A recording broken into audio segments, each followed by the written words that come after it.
पुण्यगढ़ राज्य प्राचीन समय का एक शांत लेकिन गौरवशाली राज्य था। चारों ओर पहाड़ों से घिरा यह राज्य कला, नीति और वीरता के लिए प्रसिद्ध था। राजमाता गौरी देवी के शासन में राज्य समृद्ध था, मगर इन दिनों महल में सन्नाटा पसरा हुआ था।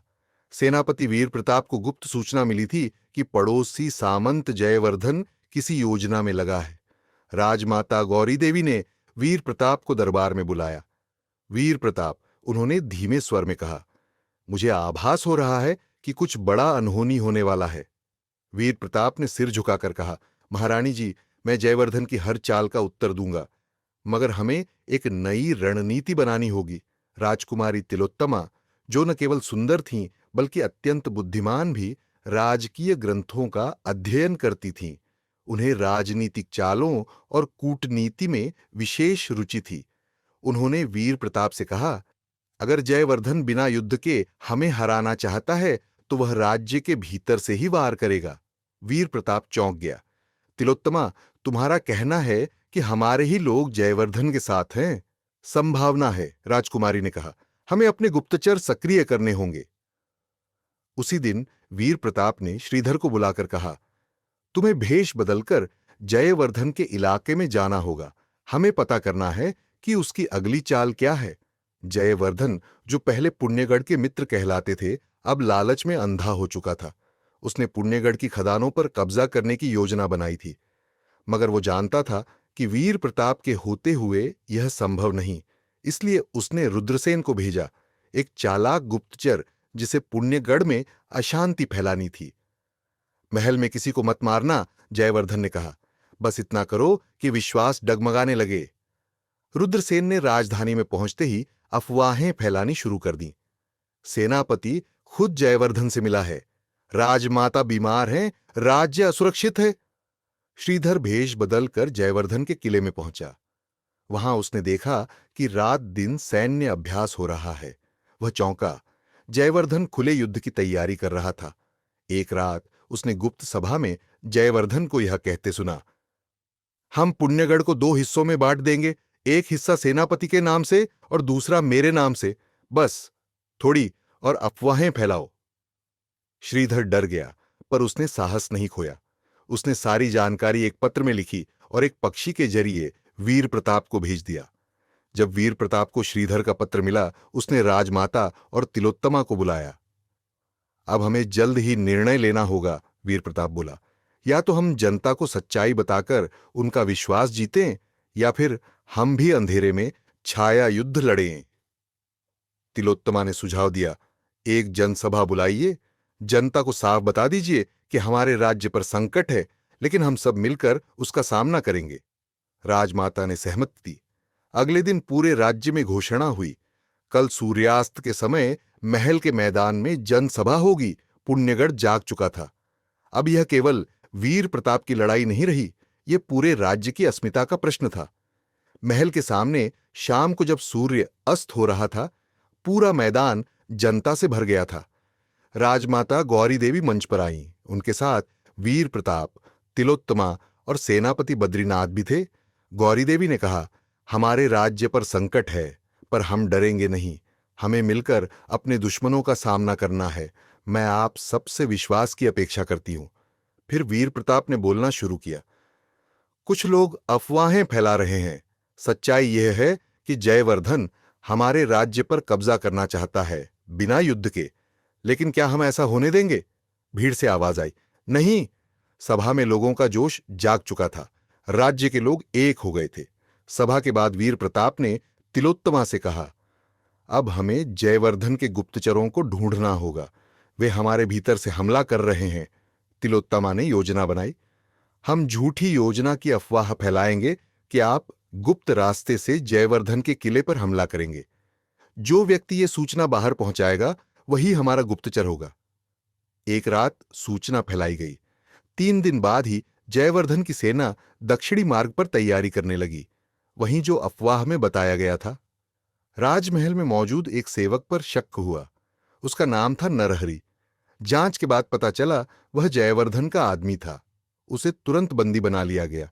रुद्रसेन, जयवर्धन का मुख्य गुप्तचर, अभी पकड़ा नहीं गया था। नरहरि की गिरफ्तारी के बाद वह सतर्क हो गया। अब उसने तिलोत्तमा को निशाना बनाया।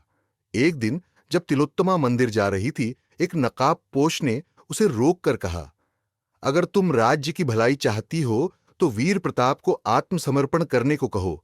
तिलोत्तमा घबराई नहीं। उसने उसी समय महल लौटकर पूरी बात बताई। वीर प्रताप ने कहा, अब जयवर्धन सीधे तुम्हारे जरिए दबाव डाल रहा है। इसका मतलब है कि उसकी योजना असफल हो रही है। श्रीधर महीनों बाद भेष बदलकर लौट आया।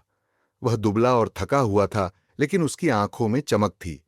उसने वीर प्रताप को बताया, जयवर्धन की सेना इस महीने के अंत तक पूरी तरह तैयार हो जाएगी। वह अंतिम सप्ताह में हमला करेगा। वीर प्रताप ने बद्रीनाथ और राजमाता को बुलाया। हमें अपनी सेना को तैयार करना होगा, लेकिन हमला करने की बजाय हम रक्षण की नीति अपनाएंगे। हमें किले की सुरक्षा इतनी मजबूत करनी है कि जयवर्धन स्वयं थक हार जाए। राजमाता ने सहमति दी। युद्ध जीतने के लिए केवल तलवार नहीं, धैर्य भी चाहिए। अब पूरे पुण्यगढ़ में युद्ध की तैयारी शुरू हो गई थी, पर यह तैयारी बाहर से नहीं, भीतर से हो रही थी। वीर प्रताप ने हर द्वार, हर सुरंग और हर दीवार की दोबारा जांच करवाई। राजकुमारी तिलोत्तमा ने स्त्रियों के समूह बनाए, जो जरूरत पड़ने पर घायलों की देखभाल करेंगी और आपातकालीन सहायता देंगी। बद्रीनाथ ने नई सैनिक टुकड़ियां तैयार की। वीरता के साथ विवेक भी जरूरी है, वह सैनिकों से कहते। जयवर्धन को लगा था कि पुण्यगढ़ असहाय होगा, लेकिन यहां हर दिशा में लौ जल रही थी, रणनीति की लौ। जयवर्धन को जब यह पता चला कि पुण्यगढ़ युद्ध की तैयारी में है, तो उसका घमंड चोटिल हो गया। उसने एक आखिरी संदेश भेजा, अगर वीर प्रताप कल तक आत्मसमर्पण नहीं करता तो मैं पूरे राज्य को आग में झोंक दूंगा। राजमाता ने वीर प्रताप से पूछा, क्या हमें उत्तर देना चाहिए? वीर प्रताप मुस्कुराए, उत्तर हम रणभूमि में देंगे, लेकिन शब्दों में नहीं, अपनी रणनीति से। तिलोत्तमा ने पत्र पढ़कर कहा, इसमें भय नहीं, हताशा झलक रही है। इसका मतलब है वह हार के करीब है। युद्ध से पहले की रात थी। महल में शांति थी, लेकिन भीतर ही भीतर हर कोई सजग था। वीर प्रताप ने अपनी पूरी सेना को संबोधित किया, यह केवल हमारा राज्य नहीं है, यह हमारी आत्मा है। आज हम तलवार नहीं, अपनी निष्ठा से लड़ेंगे। राजमाता ने सैनिकों के माथे पर तिलक लगाया। तिलोत्तमा स्त्रियों के समूह को आदेश दे रही थीं, किसी भी घायल को अकेला मत छोड़ना। पुण्यगढ़ की शक्ति केवल पुरुषों में नहीं, हमारी ममता में भी है। अगली सुबह जयवर्धन की सेना किले के बाहर पहुंच गई। वे 20,000 सैनिकों के साथ आए थे, बड़ी तोपें, घोड़े और रथों की गड़गड़ाहट के साथ। बद्रीनाथ ने बताया, हमारे पास केवल 8,000 सैनिक हैं, परंतु हर सैनिक 10 पर भारी है। जयवर्धन ने हमला शुरू करवाया, मगर वीर प्रताप पहले से तैयार थे। उन्होंने एक छिपी हुई पहाड़ी सुरंग से पीछे से हमला किया। जयवर्धन की अगली पंक्तियां उलझ गई। रात होते होते जयवर्धन की सेना 2 हिस्सों में बंट चुकी थी।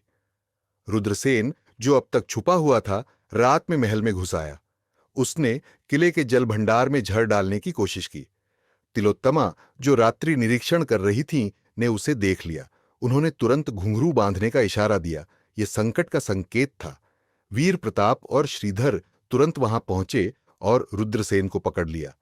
राजमाता ने उसे देखा और कहा, तुमने पुण्यगढ़ की आत्मा पर वार किया है, लेकिन याद रखो, यहां हर स्त्री भी रक्षक है।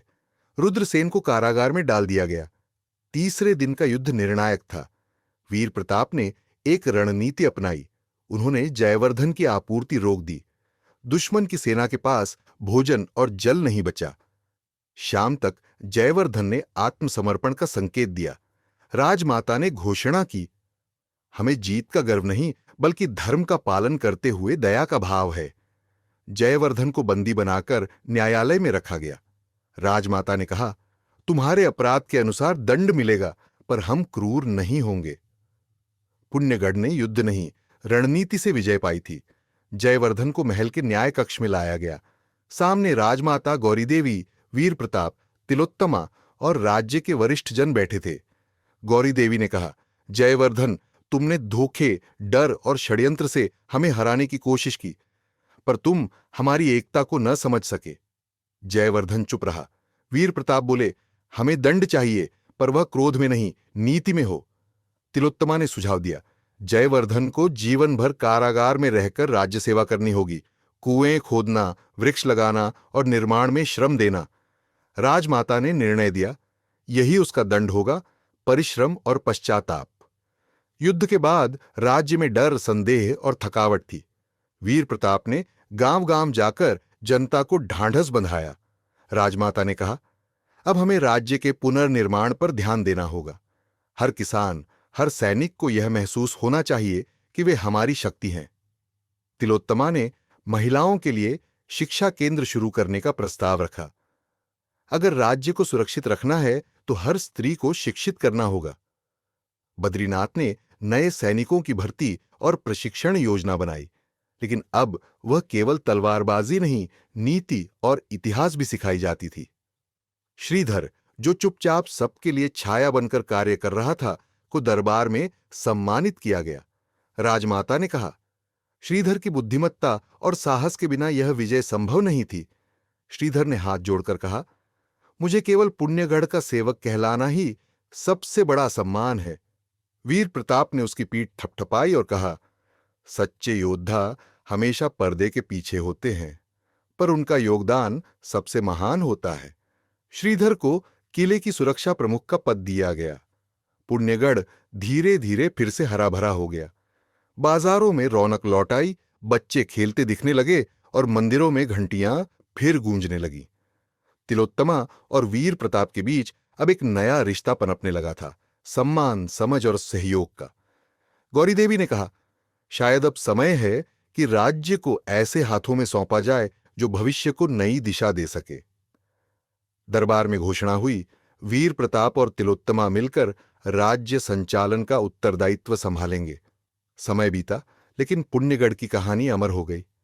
हर वर्ष रणनीति उत्सव मनाया जाता, जहां बच्चों को सिखाया जाता था कि तलवार से बड़ी शक्ति बुद्धि और एकता में है। एक वृद्ध वीर प्रताप बच्चों को समझा रहे थे, युद्ध जीतना आसान है, पर राज्य को नीति से चलाना कठिन। यदि भीतर आग है, न्याय की, धर्म की, तो वह लौ कभी नहीं बुझती। राज्य की सीमाओं पर अब कोई भय नहीं था। रणनीति की लौ अब हर दिल में थी, शांत, उज्ज्वल और अडिग।